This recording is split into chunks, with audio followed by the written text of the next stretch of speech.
Hello বন্ধুরা, বুতু কিচেনে সবাইকে স্বাগত। তো আজকে হবে বেগুনের মশলা। গাছ থেকে তোলা সদ্য বেগুনগুলি পিস পিস করে কেটে ধুয়ে রেখেছি, আর এতে খুব অল্প পরিমাণে সামগ্রী লাগবে।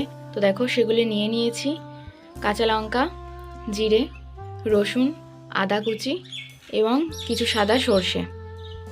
তো বেগুনগুলিতে এখন নুন হলুদ মাখিয়ে নেব।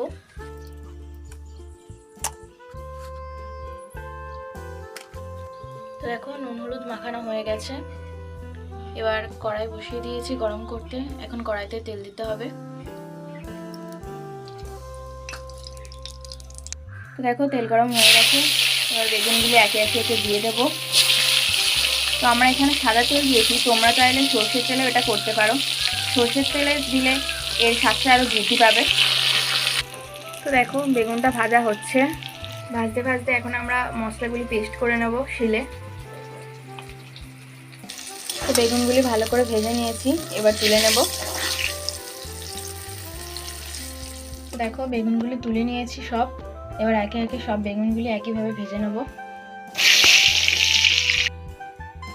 ওই তেলে সব বেগুনগুলি ভেজে নিয়েছি। এবার কিছু সামান্য পরিমাণ জিরে ওই তেলে ফোড়ন দিয়ে দেবো। তারপর একটা ছোট সাইজের কুচিয়ে রাখা টমেটো তাতে দিয়ে দেবো। এরপর টমেটোটা নেড়ে চেড়ে বেটে রাখা মশলাগুলি দিয়ে নিতে হবে। তো টমেটোগুলি প্রায় ভাজা হয়ে এসছে। এবার মশলাগুলি দিয়ে দেবো। পরিমাণ মতো লবণ এবং হলুদ দিয়ে নেব।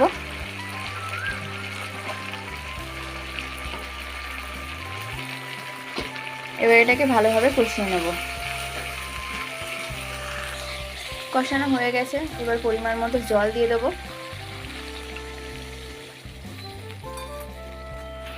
তো দেখো, জলটা ফুটে এসছে। এখন কিছু চিড়ে রাখা কাঁচা লঙ্কা এতে দিয়ে দেবো। তারপর বেগুনগুলি এতে দিয়ে দিতে হবে।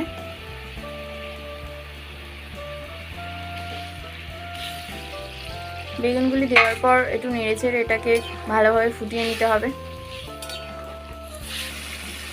তো রান্না প্রায় হয়ে এসছে।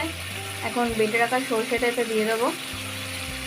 তারপর একটু নেড়েচেড়ে নামিয়ে নিলে তৈরি হয়ে যাবে বেগুনের মশলা। সব শেষে এতে একটু কাঁচা সর্ষের তেল ছড়িয়ে দিয়ে নামিয়ে নেব।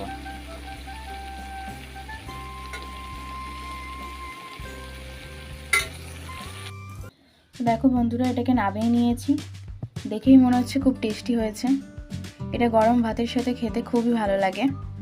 তো তোমরাও বাড়িতে এটা চেষ্টা করবে। যদি রেসিপিটা ভালো লাগে তাহলে আমাদের চ্যানেলটি সাবস্ক্রাইব করবে এবং এরকম নতুন নতুন ভিডিও পেতে লাইক, কমেন্ট, শেয়ার করবে।